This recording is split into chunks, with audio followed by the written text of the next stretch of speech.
Thank you. My name is Desire Muhinyuza. I'm the founder and CEO of Stay Online Limited, which is a Rwandan fintech company that started in 2013, co-founded with my partner. We had a vision of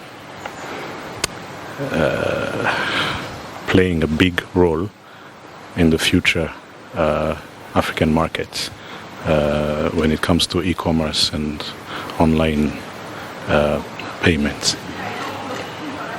So we started very small in 2013 as a software as a service company, and we grew from there to include our market targets in the business process outsourcing services, targeting Europe and other countries. And in 2017, we had an opportunity to connect with Estonia. As you know, there was a visit of the president of Estonia in 2017 and 2021 in Kenya. So she visited Rwanda in 2017 and Kenya in 2021. So it gave us a good opportunity to now think of scaling. And thanks to our leadership that always encourages us to think big and go beyond our borders. So what exactly does Stay Online? Stay Online is a marketplace platform. It's a digital platform that has three vectors. Business to consumers, business to business, and peer-to-peer.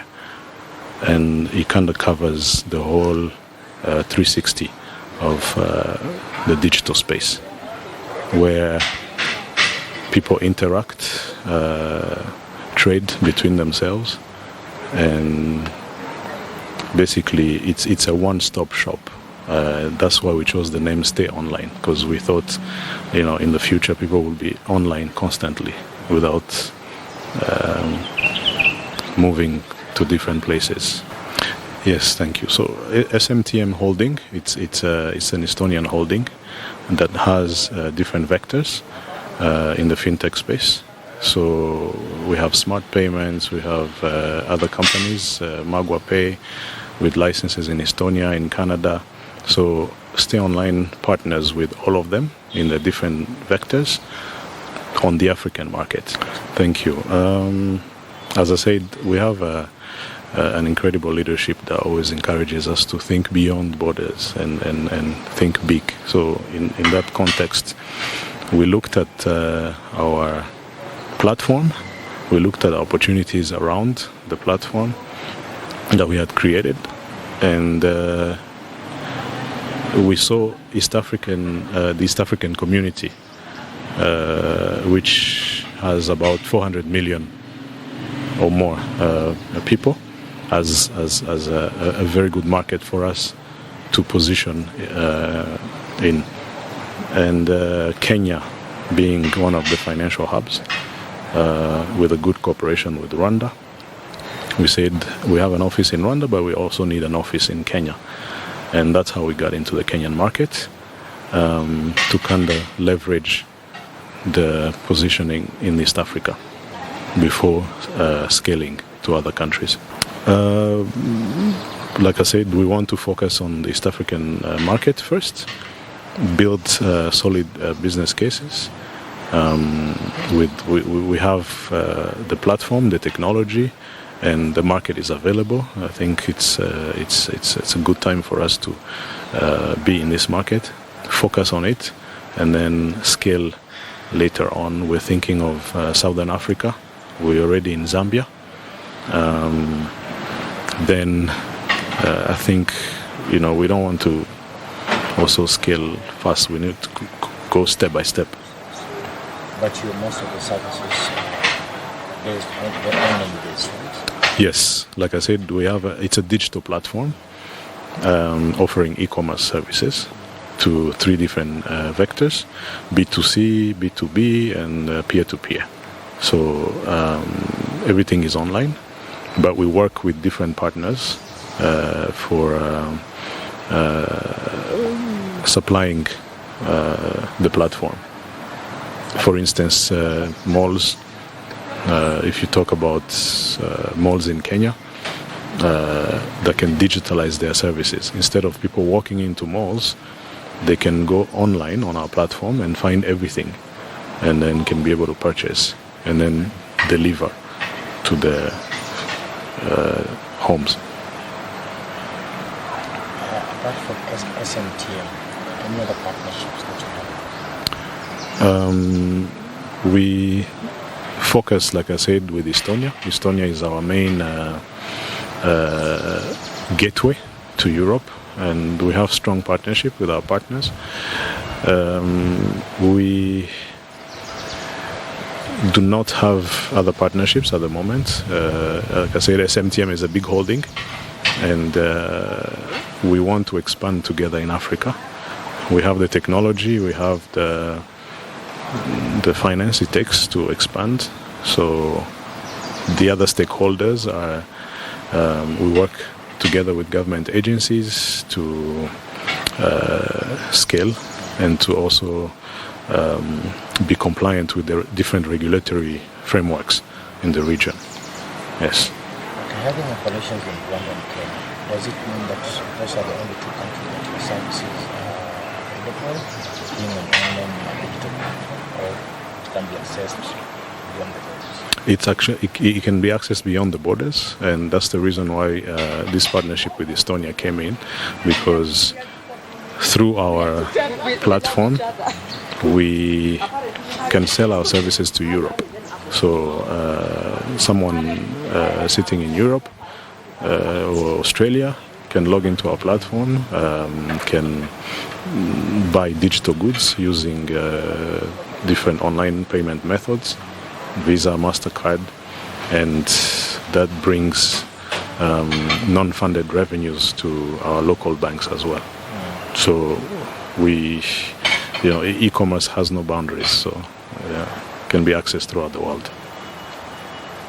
What do you make of the East African community? Do you have any engagement and partnership with the East African community? We Itself and the countries, and what opportunities do you see in the regional markets? Like I said before, there's a very big opportunity. When you look at our population, it's projected to reach 800 million people in East Africa. We started talking to the East African community. They have a very good agenda to digitalize the services for all our countries, and we see ourselves plugging into that digitalization agenda by offering our online platform. They have an e-commerce proposal for the region, which we think we can play a big role and bring our technology using our partnership with Estonia and leverage on their skills to achieve a common target and to serve our market. Are you working directly with the EAC Secretariat? Yes, we have a memorandum of understanding. We are putting in place everything that needs to be done to launch this platform. So we wanted to first be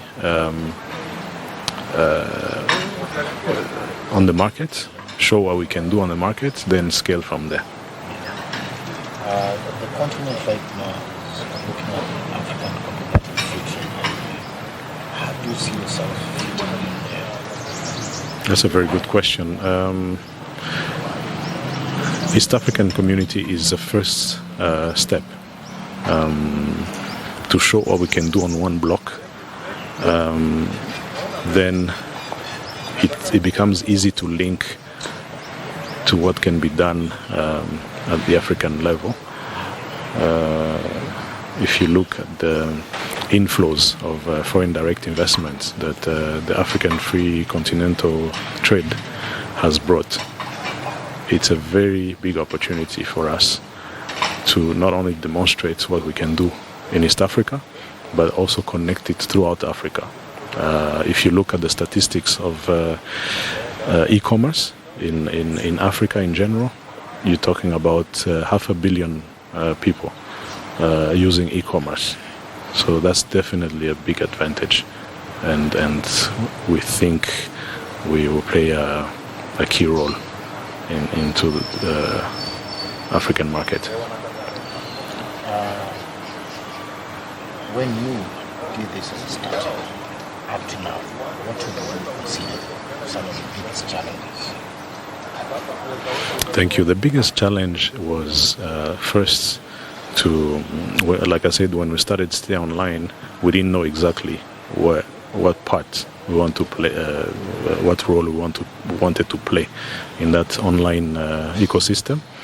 We found out later on that e-commerce was our strength, and we focused on it. So it brought lots of challenges in terms of the regulatory frameworks that we're operating in. When we think of the different countries where we want to expand, you need to consider the regulatory frameworks of each country. But we've been having great support from different government organs, the central banks, the registration bureaus. They've played a key role in allowing us to get the necessary foundations for us to be able to operate. So there are so many challenges, but we tackle one by one as we progress. You've been in Kenya for 6 months. Correct. 6 months, right? Correct. How do you perceive the market? It's a very good market. It's a rip market where when you look at the e-commerce penetration, it's a very interesting market to be in at this moment, especially with our digital platform that I said has 3 verticals: business to business, business to consumers, and peer to peer. So Kenya is definitely a very good market. It's a great country, great people that will give us a very good business case to leverage when we expand to other regions. Where do you see yourself in the next 5 years? That's a very good question. 5 years from now, we want to be among the top players in the fintech space. And when you say fintech, it has it's a full ecosystem. So for now, we're talking about payments, marketplace, digital goods, but we are also looking into including the latest technologies, which is, for instance, artificial intelligence, blockchain technologies, to give value addition services to what we're currently doing. So it's a constant innovation, and we want to be a market leader in this space. In the value chain, what job opportunities does Stay Online create in the entire supply chain? By activating the online digital platform, we definitely open up for job creation, where we empower young entrepreneurs to create, to basically plug into our platform by offering their services. So, like I said, when you talk about peer-to-peer platform, anyone can sell anything on our platform. We think of, in the next 1 or 2 years, in Rwanda and in Kenya, to have bootstrapped about 1,000 jobs in different vectors, like I said, and also bring the entrepreneur mindsets of the young people, because you don't have to wait to go and seek for a job when you have a digital platform where you can collect and sell your products and services from your phone, from your smartphone. So it's definitely a game changer, and we want to increase it using the technology that's currently available to us from Estonia and our partners. We see this platform taking a different shape, not only in Kenya, in Uganda, in Rwanda, and 1,000 jobs, I think it's to say the least, but we are optimistic to do more. What is the correlation between staying online and the markets that you're operating in terms of internet penetration, access to the internet? That's a very good question. If you look at, for instance, internet penetration in Rwanda, mobile penetration, which is almost at 90%, it means in the deep end, any person who's not in the capital city can use his smartphone to order things or to sell things, so he stays online. Yeah. When you look at Kenya, the penetration and the internet penetration and smartphone access is equally the same. We think the government has put all the necessary rails to enable us now to add value to the infrastructure that has been put in place. I remember back when we started Stay Online, we did not have fiber optic. Today, we have fiber to home and fiber to buildings. We have 5G today. So we can triple or more what we can do on our platform. And the accessibility of our services can reach in the deep end of our countries. What's your take on the cost of doing business? The cost of doing business is still very high, especially for startups. But the most important thing is to have a good value proposition and sticking to it, and growing step by step. So yes, you keep thinking big, but you also remain realistic on the steps that you take, and grow from there. Stay online. In the next 5 years, you mentioned in your integration with East Africa and African continental free trade area. You're not the only company that is offering maybe some of the similar services. So what is the secret? Because 80% of most startups don't need to see the second pathway. So what is the secret? Thank you. That's a very good question. When we first started software as a service and grew to the fintech space, we kind of understood what the future looks like, and we've prepared, and we keep innovating. So it's all about innovation and staying ahead of the market curve to understand what customers need, and always improving on the services that we're offering. For instance, the Stay Online platform is the only platform that's having a connection to business process outsourcing services from Europe, meaning we can connect to all these digital platforms from Europe while in Africa. I'll give you an example. Today, if you want to purchase vouchers for your Xbox or your PlayStation, you no longer need to have a subscription from Europe. By going through our platform, you can get to your Xbox by having the voucher that's sold through our platform. And this is, again, by tapping into the existing opportunities and staying ahead of competition. So we're always innovating, and we want to stay in this space by providing more digital goods than any other provider out here.